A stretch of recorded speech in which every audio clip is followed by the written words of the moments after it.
excited to be here and a little nervous, so I call that nerve guided. So I'm a little of both this evening, but I am very, very happy to be here. I was telling Shelly and Jeff before, I'm like, oh, you want to talk to me? And then God reminded me, of that yes, I promised that I would give him in this season in the midst of my doubt. So this was exactly him saying, I was waiting on you to say yes, so stop it. So thank you for that. As they stated, I am one of the worship leaders here, and most of you only know me as leading worship at Freedom, and some of you may not even recognize me because my hairstyle changes every week. So I may not look the same to you in this moment, but it is me. I'm typically on the right hand side of your screen when you look. That's me. But in addition to being a worship leader, like they stated, I am a professional vocalist and a music educator. I'm also a wife and a mom of two beautiful teenagers. So I'm a busy woman, but I love it because I don't feel like I work a day because I've been blessed to do what I love to do in my career.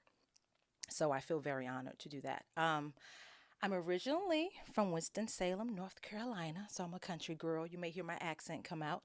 I was born into a very musical family, blessed, and I've been singing since I was 3 years old. My first solo was at three in my church.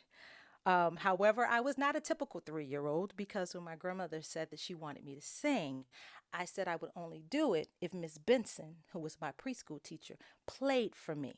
So I'm thinking that she played for us in the preschool, and I just said, I only sing if she plays for me. Now, Miss Benson did not go to my church, but she came and she played for this little 3 year old to sing her solo at church. So, needless to say, people have been pouring into my life with this gift since I was very little.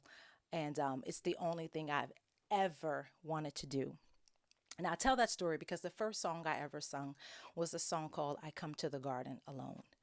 And if you those who know the words of that song is it starts off I come to the garden alone where the dew is still on the roses, and the chorus goes he walks with me and he talks with me and he tells me I am his own. I had no idea at that time, and I really didn't understand it until I got a little older, just how prophetic those words were. For that to be the first song that I sang in church, and the way that God has walked with me and talked with me and guided me in every step that I have made on this journey, it has been absolutely amazing. Even when I didn't make the right choices, still heard him. And he said, come on back, baby. And so I appreciate the way he has spoken and poured into me. So let me move a little fast forward to how I came here to Philly. So I moved to Philly to obtain a bachelor's degree in jazz vocal performance from Temple University. And God just began to open doors for me. I became a true professional vocalist, meaning I was getting paid to sing, and that's been over 24 years now. I perform for private and corporate events. I started singing background for Philly International Record artists, and I had an artist development deal with them, and I did some songwriting. And doors just began to open. And early on in my career, I got back to church. So I had left church a little bit when I moved with my mom. So I wasn't in the church, but I still felt God so heavy on me. And so when I came to Philly, I finally got back into the church. And I began singing in the choir and praise team. And I was on the liturgical dance team. But in the midst of all of that, I was feeling like I was getting so many blessings. And then I had church people tell me that I could only and should only use my gift for the church. And so I was like, but God is opening all these doors for me. Like, what do I do? So I started walking around with guilt about that. And then That's when that he walks with me, he talks with me, he tells me I am his own, started to really, really resonate in my spirit. And he let me know that I got you. Like, this is what I have called you to do. I have called you to not just sing in the church, to sing in the church, but also sing in other places. And I'll get deeper into that. But I just want to share with you, I just have some pictures of where God has taken me with my career. So this is me in Philly performing for thousands.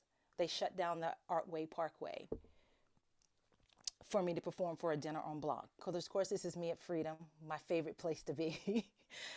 This is me at an art museum performing. This is me with a big band, um, the same big band here at their casino. This is me at a jazz club. Um, this is me with my students at University of the Arts, the Dale Music Center. I opened up for Frankie Beverly and Mays. This is me recording. This is me with singing in front of an orchestra. This is my second CD. This is me with my band. You see some people you know, Pon and Jeremy, Jess.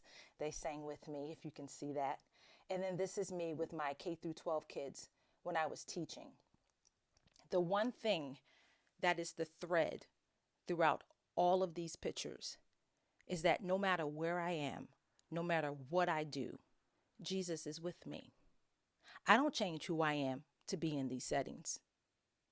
Now, I don't go quoting scriptures as well, but you know what happens in these settings is that when I'm in that room, people change how they behave. The atmosphere does change. I don't do it, but it's because Jesus is inside of me that it does it. Now, some of these musicians, in, I work in the music business, so I've seen some things.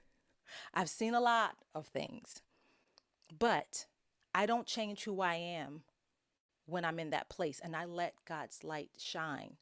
And I noticed that the musicians around me, they stop smoking, they stop cursing around me. I don't say a word, I don't judge them. They just make a choice to stop doing those things around me. Or if they curse, they'll say, "Oh, Tiff, I'm so sorry. I'm sorry." I'm like, it's okay. It's all right. And so what God was showing me when I was feeling guilty about doing all the things I can't stop sharing. Oh, when I felt guilty about stepping out of the church and doing other things, what he was showing me was, I have you there for a reason. Because when you're not there, nothing disrupts the atmosphere. They continue to do what they do. So um, I'm grateful. I'm grateful for the opportunities that he has given me, and that I feel like I can completely be myself, and he is walking with me and talking with me and telling me that I am his. And one of my favorite scriptures is 2 Corinthians 13:5, when Paul says, "Or do you not realize about yourselves that Jesus Christ is in you?" Do you not realize that? And I have to realize that in every place that I go in, whether I'm singing Saturday night at someone's private party and I get up Sunday morning and I am worshiping him and I'm leading the congregation in worship, I'm still Tiffany. I'm still a child of God. And that does not change in whatever setting that I'm in. And I can't let other people try and tell me that what I'm doing is not pleasing to God when he's the one that's giving me all these opportunities, and he's telling me that um that what I'm doing is pleasing to him. So I that's part of my story that I wanted to kind of tell you, like my journey. And I'm very passionate about music. I love music. I don't care if I'm teaching little tiny kids, or I'm teaching my graduate students, or I'm teaching my older kids. I love the language of music, and I love helping other people to learn about the language of music. Okay, so moving on to my setting, so my other career settings. So in 2009, I went back to school after being out years. I had two toddlers, and I went to school to obtain a master's degree for music education. Um, and the same results that I had when I was in when I'm just doing my music, my gigs and everything, happened in my K through 12 school in South Philly where I worked. And I don't know if anybody's from Philly. I know you live here now, but if you're familiar with Southwest Philly, it's a pretty interesting and a little rough neighborhood, but it's beautiful. The people are beautiful. But it's heavily it's populated with a lot of Muslim families. But so I worked in this school, and I found that the staff and the students would come to me for prayer and for advice and just to be in the presence of peace. Just peace. And again, I didn't go around quoting scriptures or any of that, but I try to lead with love. And so when I lead with love, everybody loves love, you know? So I try my best in everything I do to lead with that. So they would come and they would try to sit in my room and they would say, it just feels different in your room, Mrs. Jones. Or some of my babies would say, Mama Jones, it feels good. It feels so different in your room, Mama Jones. And I know that was because God is always walking and talking with me. And I just keep making sure that I try my best. I'm not perfect. I'm not perfect at all. But I thank God that He new mercies every day. I have another day to get it right. I have another day to try it again. Um, but in that setting, I became a mindset coordinator for the entire school. Now, I don't like talking in front. This is so awkward for me. I do not like doing. I will sing to you all day, but talking to people makes me so nervous. But they decided to make me a mindset coordinator where I had to speak in front of all these people. God is always putting me in situations that I'm so uncomfortable with. Um, but I mean, I can't speak for him, but I feel like it's because he knows that he has my yes. He has my yes. And even when I'm uncomfortable, I'm like, okay, Lord, when this is what you're telling me to do, then this is what I'm going to do. Um, so in that situation, I led with love.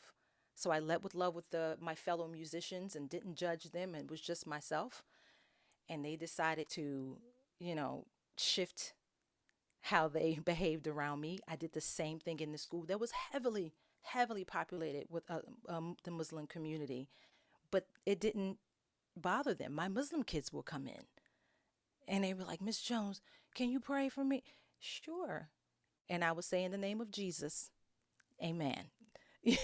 I did not shy away from that, but I always led with love. And so now I have opened my Jones Voice Institute, and it is a holistic approach to mastering the use of your voice. 90% of my students come with mindset or confidence issues. I don't know how, but that's 90% of my students. And I'm able to speak into their life and help them to understand that their mind, their soul, and their voices are all connected. Um, I do that by reminding them of who God says that they are.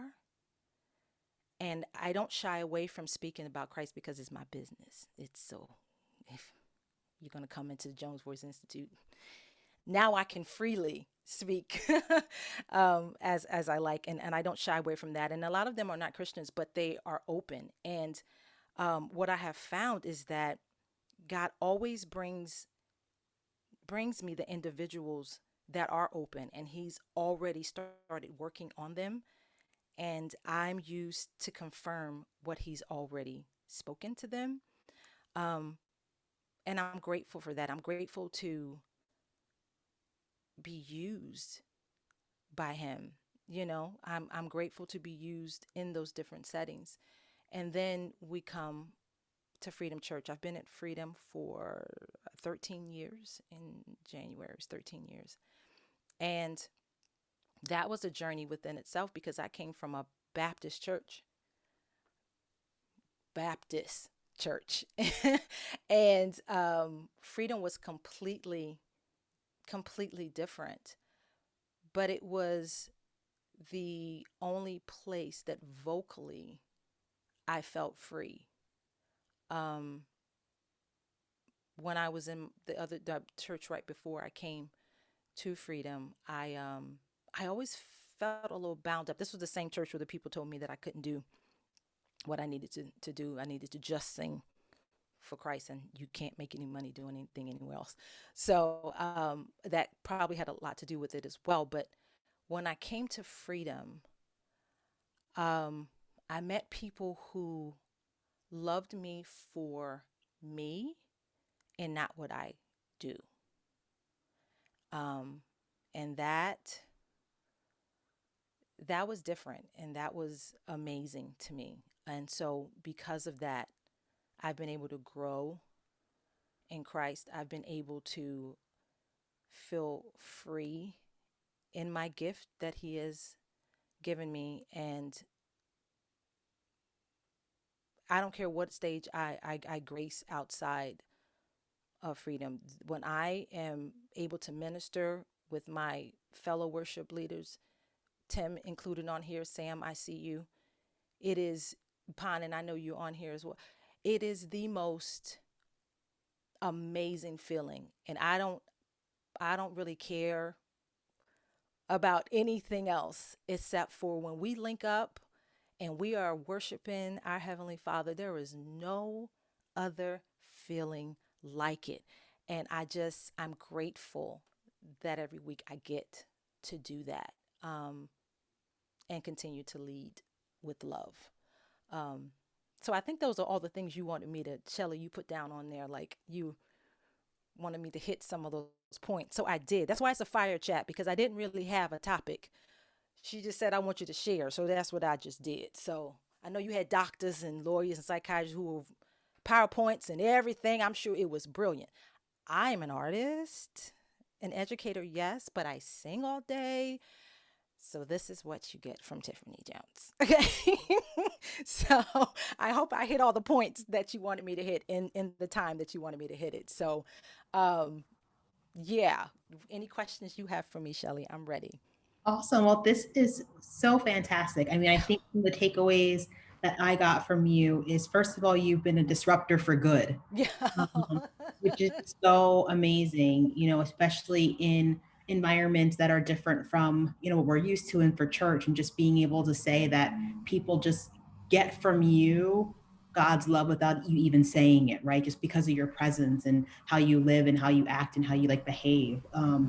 Just your love of music just obviously comes in, and thank you for that little tidbit of your first song. I didn't want to ask you to sing, but I was like, yes, she gave us a little taste of her beautiful, beautiful voice. Thank you. And I think they said you're leading with love, how important, that is. And then what I thought was just, you said, God has my yes. So, Hmm. when you were trying to figure out your career and deciding to go back to school, Hmm. what was pulling you in to get the educational foundation part, because you obviously have the talent, but can you talk a little bit more about how you tied in, education matching like your talent, especially for people on the phone that might have an interest in music, or other areas? Like, how do you make sure that you're balancing out to make sure you have the foundation with your talent? Right, right. Well, I love learning. Let me just put that out there. I love learning. So I will go to a class and study nonstop. But the reason that I went back to school,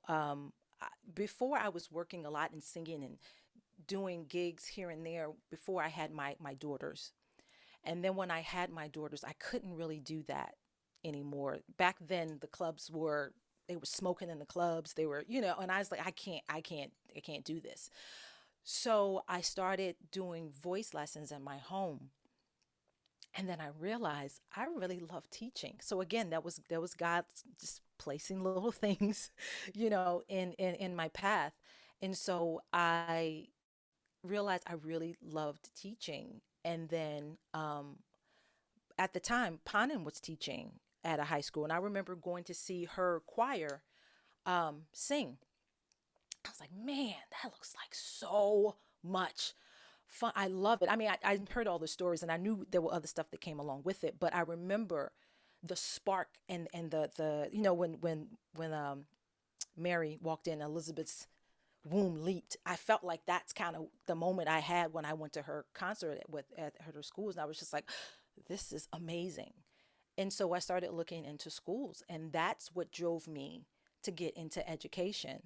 Um, and I went back to school with two toddlers, and it didn't feel like work. And that's how I knew.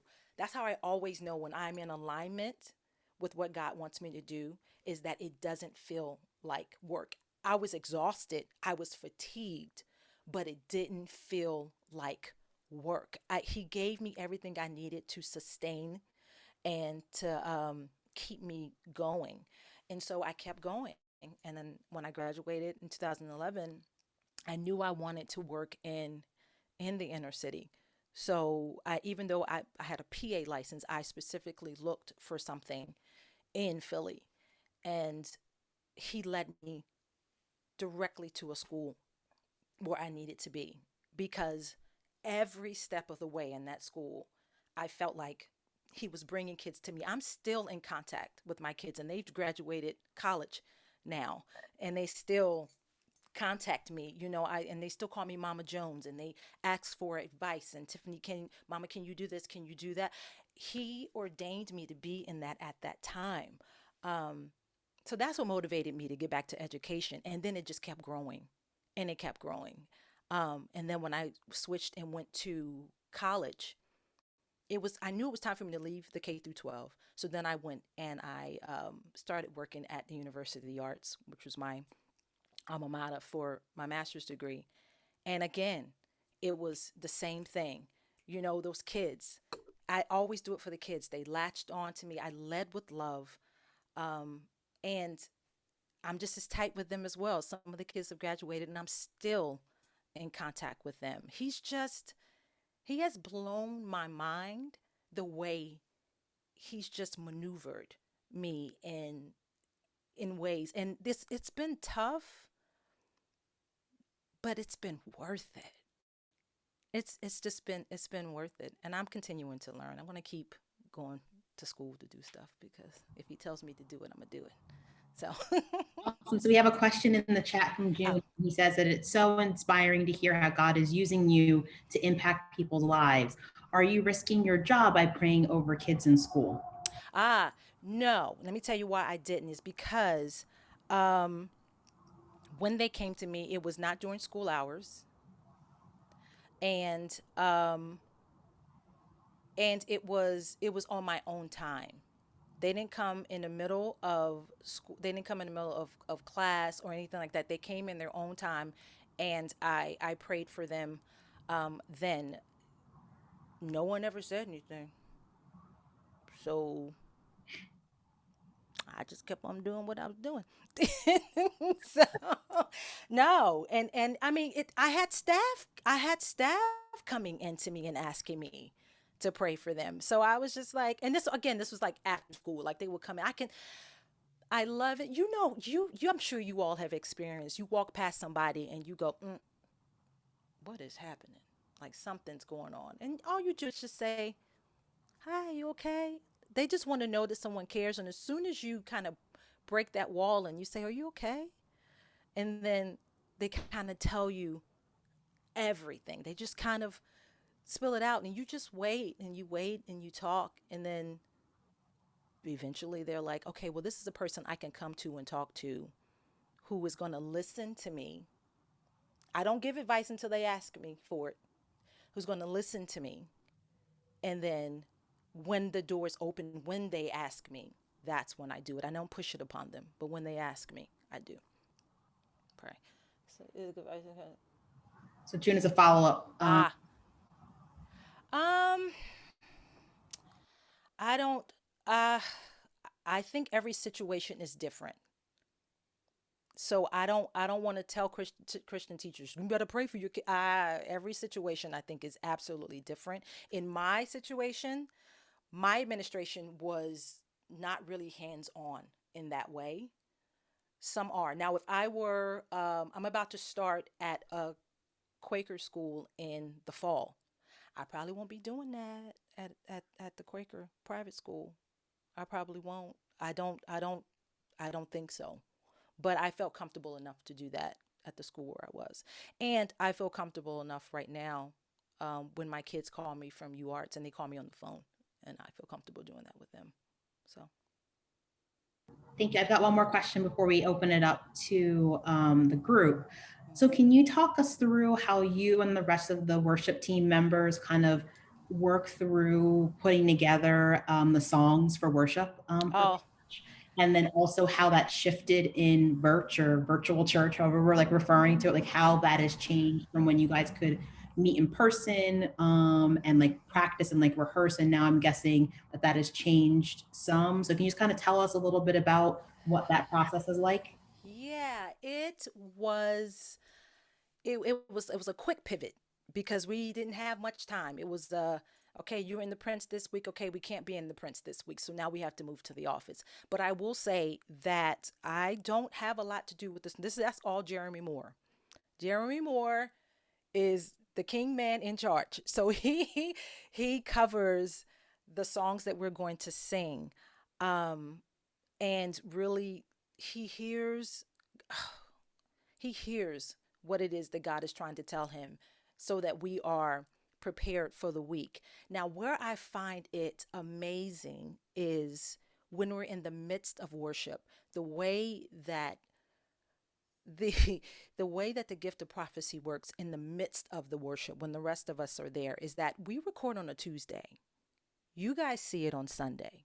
But the way that God moves and tells us what to speak over people when we're ad-libbing and we're going like the song has its own lyrics, but there are typically times at the end of the songs where um we're just speaking over you. We're singing different things, and the things that he tells us to say in that moment are always where we need to be on Sunday. I don't know what Pastor Gabe is preaching.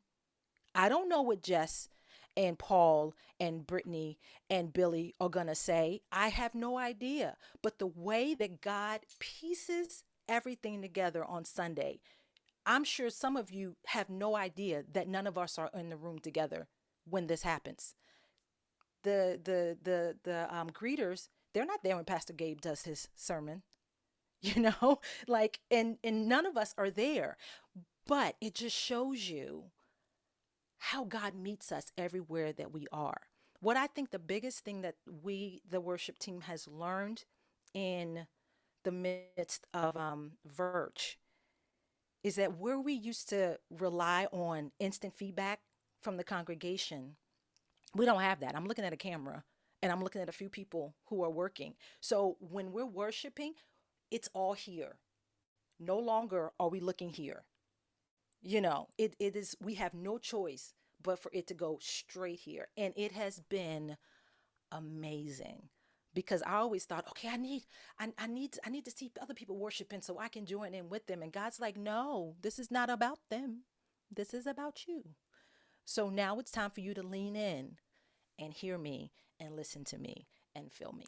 And so that's what it's been. But we miss you. Oh God, I can't wait until the doors open. but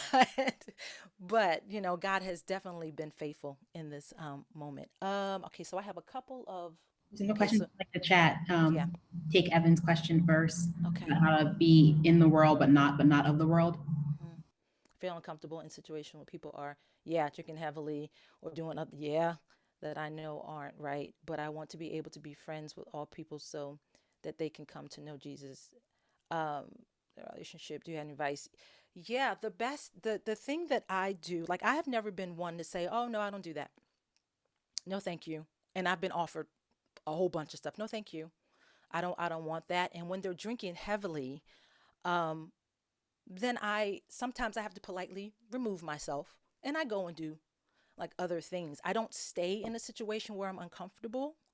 Um, but that doesn't mean you can't be friends with them. Maybe in those moments, you may want to remove yourself.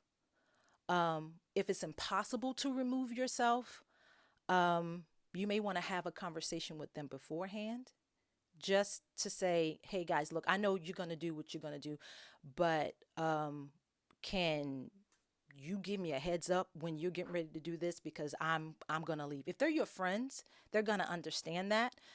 I've had to say to musicians that are around me, guys, can you not smoke around me? One, I have allergies. Two, I'm a singer and it's going to get in my. So I explain how health wise is not healthy for me. Um, and they respect that. So I think maybe you should, for your friends, you may want to have a conversation with them just to let them know I'm not really comfortable with it. You do you, but I'm not really comfortable about it. And then, hopefully they'll understand that. But you definitely don't want to stay in a situation where you're not comfortable. I hope that answers your question on that. Hope so. Um, So Jordan's question, he obviously says, thank you for sharing your stories. A Thanks, lot of Jordan. have grand dreams and aspirations for their careers. Mhm. Was there ever a specific part of your dream for your career that God called you to sacrifice because he had a different direction for your life? I had a possible deal with Rough House Records, and it was at the time when the Fugees were huge.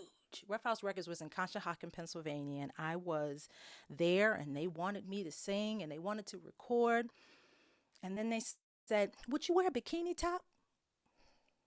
And I said, "No, I will not," because that's not who I was. I think it's important, and this is what I tell my students, especially my college students, because they have all these huge dreams about being famous, not really a career. I think what I realized is that that world was not for me. And you have to know who you are before you step into that world because you will lose yourself. You will lose yourself. When I was touring, I mean, you talking about limousines, you getting on planes and you can eat whatever you want to eat and you're traveling and you're doing stuff. But if you don't know who you are, you will get caught up in it. And then after a while, things that you would say no to, you're saying yes to. So I think it was God putting his hand on me as that little 3-year old, demanding what I wanted, knowing who I was. I think that was him always guiding me. And and it just, between my grandmother praying the way she does, it just I couldn't lose myself. I couldn't lose myself. So I try to teach my students that some listen, some don't. Oh, don't give me Jonah. I get distracted with my baby. I'm sorry. Um, I think that was the one situation where I was like, and I'm not gonna lie, a few months after that, I was like, I don't know, because I mean, Aaliyah out here making all this money. You got all these people out here doing that. I mean, Lauren Hill, and I mean, she didn't went on her own. I could have been with Rough House. I mean, Chris Cross was huge with Rough House, but I wouldn't trade it. I wouldn't trade it for the world, Jordan. I really wouldn't. And I try to tell my students that it's not worth it. And I have a great career in music. I do a lot of stuff. I have never been a starving musician, not once. So that's my thing. So out of Sure. your performances outside of Freedom, what is the one that you liked the most or was the most fulfilling? Um, ooh, ooh. I think the most fulfilling performances I've had have been with my band, um, and that's when I'm doing my music and trying to think of what stage. I don't know. Panan, help me.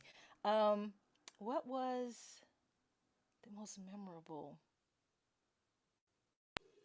I would say it Was was it the definitely the sisters? one you had the well oh, that's right. We What did were you that. I gonna say? forgot about that. Sorry, Well, I this was is my gonna best friend. say the one that you had the picture for because that was a night. I know it's the more Oh, recent, the but if word. you Okay, really think about it, yeah.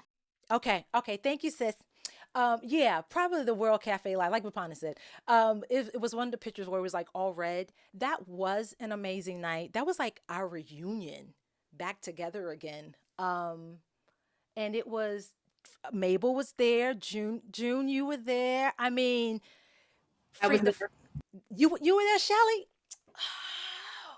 Everybody, it was so that was an amazing night because I think that was really the first time that my Freedom family got to see me um outside of doing worship. And yes, and you know what I really loved about that is that remember that situation I said about the other church who said I shouldn't do anything? I didn't get any of that from my Freedom family. It was, yes, Tiffany, that was wonderful. I love it. And that meant so much to me because as an artist who's in the church but sings all types of music, all type I have to because it's my job. I'm grateful for my family at Freedom who accepts me for who I am and who knows that I don't change just because I have to sing this Lizzo song the night before. I still love Jesus the same way I'm going to love him on Saturday morning. It's my job. So I just appreciate my Freedom family for loving me for who I am. Thanks, Anike, for helping me with that. And Jaya, I saw that you raised your hand. You have a question? Yeah, so I'm 21. What's Hey, advice girl. would you give like your 21-year-old self? Um, I know you kind of like spoke a little bit on it just now, but I know one thing that I think the Bible talks about anything that you do, make sure it's decent and in order. Yeah. And like I sometimes think of that directly in relation to business. And yeah. Yeah. I mean, so I there even when I do have to do certain songs, I still won't say certain words. Like I will edit myself. Um and again, I won't wear there are certain things that don't that make me uncomfortable to wear, and so I won't wear those, but I am my own barometer with Jesus and myself.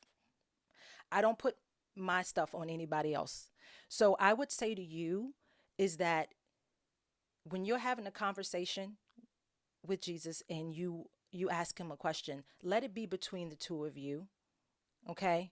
And he'll give you what you should or you shouldn't do. He'll give you what your decency and order is. Because if you're waiting for other people to tell you what is decent and order and in order for your world, for your life, for your call, for your walk, it doesn't look the same for everybody. It doesn't. Okay. So I would just say stay connected, ask him. And if you're feeling uncomfortable, don't do it. That's usually the first thing that happens when you're like, I don't know, should I? You probably shouldn't. Probably shouldn't. Okay. Yeah. Thank you. You're welcome.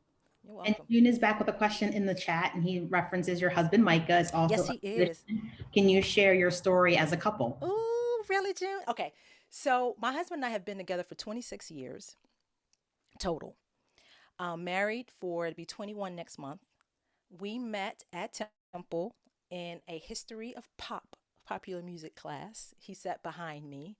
Um, Neither one of us were going to say anything to each other because we both were very shy and didn't do that. So a friend of mine, I just happened to say, I think he's cute. And she's like, oh, okay, I'll find out if he's dating anybody. She went to him and said, so one of the vocalists likes you. Here's her number, call her.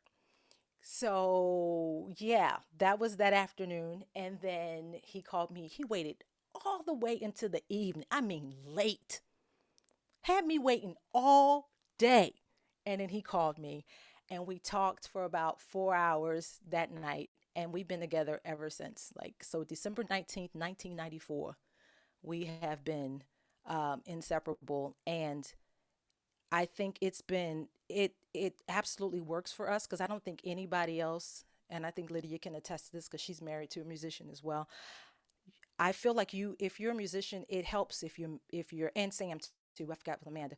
It helps if you're married to a musician because our life and our world is so strange. Typically, when I'm in a setting, I'm the only female with a whole bunch of guys, and my husband understands that because he knows I'm not going anywhere. I'm not doing anything. So he's not worried, you know. But um, we understand each other. He is absolutely my very best friend. And this musical journey we've been on together, and even watching him in worship. My husband's the one that plays the bass behind us in worship, and he's one of the best musicians I have ever known. He has perfect pitch. It's frustrating, but he has it.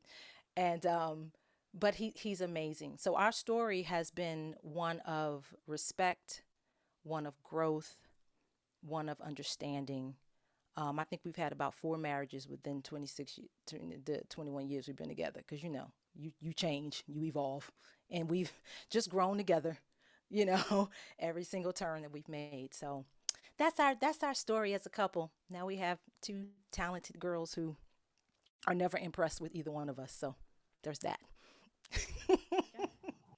Yeah, so Tiffany, I'm not an artist, but I can imagine that when you first started out, it's very difficult as an artist in the Mm-hmm.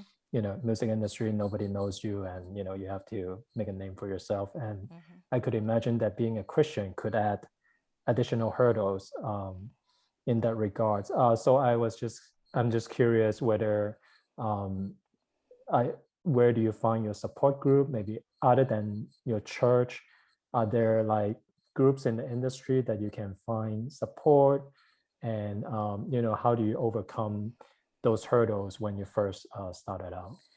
Yeah, well, when I first started out, I wasn't really honestly, I wasn't really in the church like that. I had my own personal relationship with Christ, but I wasn't deeply in the church like that. So when I first started out, that was just I was still making choices that were best for me, but I really didn't talk about church. I really didn't talk about anything. So the people that I met, I was just doing life. And when I started to get into the church, I didn't lose those friends. I didn't lose them at all. Because the one thing about the music world is if you're good at what you do, people don't really care. That's just what happens. They're just like, okay, are you going to come to the gig and you're going to deliver? Great. All right, that's great. So I don't really have that issues. Now I've had to remove myself and say I will not take another gig because of certain individuals that make choices that I don't agree with. So I've made choices to remove myself, but no one's ever removed me from a situation. Yeah, I haven't had that problem. The thing about my circle is a lot of my musician friends go to freedom. so so so I'm still, with them. That's what's pretty cool about it is that a lot of my friends, they are in the church, and those that are not have come. Um and yeah, that's my musician friend right there. Lydia's husband Chris is one of my dear friends. And he never kicked me out of anything either. So that's good. Can you share just a little bit about the phases that you've gone through in this? I know, but I just feel like it might be helpful just because you've just gone through so many amazing phases in all these different places, whether it's your regular gigging, your own music, and even in different worship environments as well. Hmm. Okay, let's see. Different phases. So when I started out, I was doing private and corporate events. I still kind of do those when they come about. And that's more like you ever heard like the wedding band. Not don't go by the movie The Wedding Singer. That is not realistic. So if you watch The Wedding Singer, that is not what I'm talking about. Sort of. I mean, kind of, but not. Okay, so I started out doing that, and then from there, I was still doing little gigs around in Philly, and that's that beginning stage, Jeff, where I was just I get a gig, I take a gig, and every gig was like an audition for another gig. Um, and so that kept going for a long time because I was still in school, so I was still doing little gigs here and there, and then I got introduced to a gentleman by the name of Dexter Wanzel, who was a songwriter, and he worked with Philly International, and so I started I had like an A&R deal with them. So I was songwriting um, with Mr. Huff, who was part of Gamble and Huff. So I was songwriting with him, and then songwriting with Dexter. And then from there, I started singing background for a gospel artist by the name of Jeff Majors. He's a gospel harpist out of DC.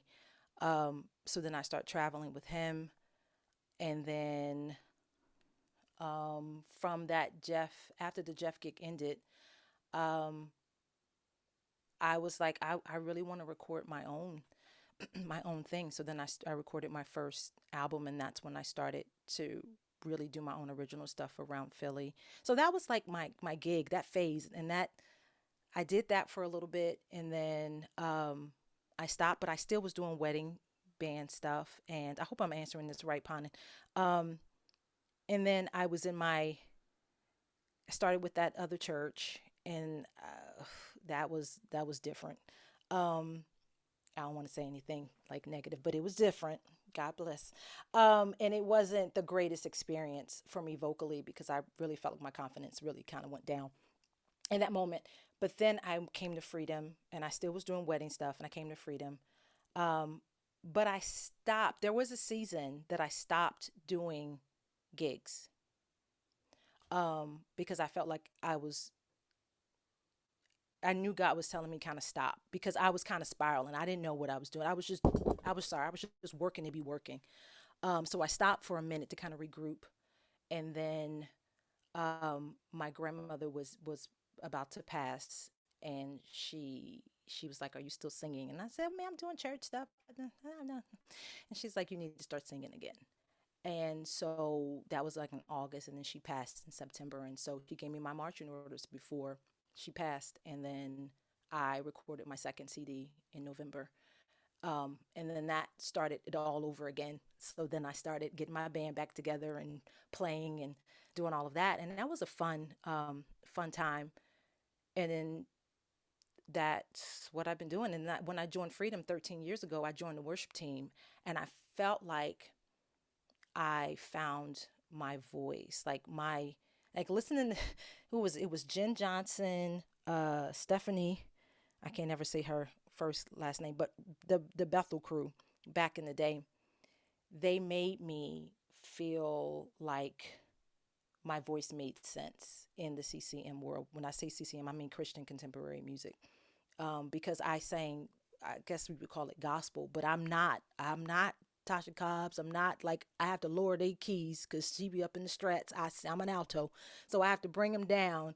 Um, but it was just like a sweet kiss from God to say, here, this is what I'm calling you to do. And then I found my voice, and then music opened up for me again, and then I started singing all over again, and that's been my journey. It's been great, and I've been able to, in this past like 5 years, I've done some amazing things that I just haven't even believed that I've been able to do. So God's been great. Did I answer that right, Ponder? Thanks so much for okay. She probably has to Yes. go. Yeah, I just posted in there to be like, yes. Thank you, my love. Yes. I've been trying to keep my balance in life and consistent. Thank you, baby. And so June is back with another question. What do you enjoy more, performing or teaching? Oh, don't do that. Um, hmm. A while ago, I'd been like performing, but there is nothing like um it's nothing like seeing the light bulb come on for a student or seeing them have that love of music. I get so excited when my students win. Like a few of my students will be performing for a concert next week that's like streaming. It's like with this artist. And I am more excited, I think, than they are. Um, so I would say in this season, teaching has just taken over. It has taken over. I don't really consider when I'm singing with the worship team performing, so I can't count that. Of course, that's wonderful, but I don't consider that performing. But um, teaching, I think, has is won my heart, especially in this season. It may change. I see Olivia over there. Yes, Olivia has a question, and that was from Mabel, not June. So, Oh, thank you, Mabel. and Olivia, I'll turn it over to you for your question. Okay. Thanks. Just my question would be, I know you mentioned that you had a moment where you felt like your confidence was kind of low. So I just wanted to ask, what would you say helped you grow your confidence the most? I got out of the place where I was, but that may not be your story. I had to get away from people who were not speaking life into my life. When I got away from when I got away from people who were speaking death and stepped into and surrounded myself with people who loved on me, who spoke life into my life. I'm telling you, my voice opened up. It opened up. Um, as far as confidence when it comes, because you perform, don't you? Right? Oh, not anymore. I was just Oh, talking about my overall life. oh, okay. But I guess what you did. Yeah, I think you need to surround yourself with people and then identify what is it exactly that's making you what's making you not have confidence. Is it because you think you don't know enough about something? If that's the case, then read something, then study something so that you can know that thing. That's what I had to do when it came to vocal health. I this past year, like I've been teaching voice for years, but I felt like there was just something missing and I just couldn't speak about something. So I was uncomfortable talking about certain things. And then I kept feeling like I was hitting the ceiling because I didn't know enough. And then COVID hit and I was like, well, you know what? I'm getting ready to take a class. So let me find out so that the enemy doesn't have this right here to hold over me to say, oh, you don't know enough. Well, guess what? I studied and now I do. What's your next trick? That's what I'm going to say to you. If there is something specific that you feel like you just don't know, then try and find that answer so that the enemy doesn't have room to say, "Oh, you don't know this," because that's what he tries to get you in here. So that's really my biggest advice for you. Thank you. You're I welcome. appreciate that advice. Of course. Thank you, Olivia. So Tiffany, we're getting close to time, Yeah. but Evan had a quick question on where can she find your music? So Oh, you can put it in the chat if you have a website or yeah. if you can let us know for those that are interested in hearing more about you and where they can get your first and second albums, either Mm, download or purchase, if you can. yeah, they're on all Apple Music under Tiffany Jones. Oh, this is going to be Tim. I'm direct messaging just to you. I'm not sure why, but I love you. I do. Okay. Reincarnation was my first CD. It's gonna look like the cover is not the original, but it's an old one. I'm gonna sound like I'm 21. So it's a very high voice. But that was my first one, and then my second CD is him. And these are not Christian CDs. My next one may be, but that's not what I was called to do at that time. So I just want to let you know that. Um, him is my second CD, and they're on Apple Music, Spotify. You can find that anywhere. And my website is thejvi.com. And yeah, that's Awesome. that. I just want to say thank you so much for this presentation. You are so authentic and so real and so personable, and you just have drawn us all in to Yay. your world. For a minute there, I turned into a creative being. You know, Come that's on. like my thing, but I feel like just you exude energy and love and music and what you're doing, and hopefully I hope the people that attended got a sense of what it's like to really have a passion, right? A passion for Christ, a passion for your music, a passion for your craft, Mm-hmm. and that we can all take a little bit of that away, and how we lead our lives in our profession and also our extracurricular activities.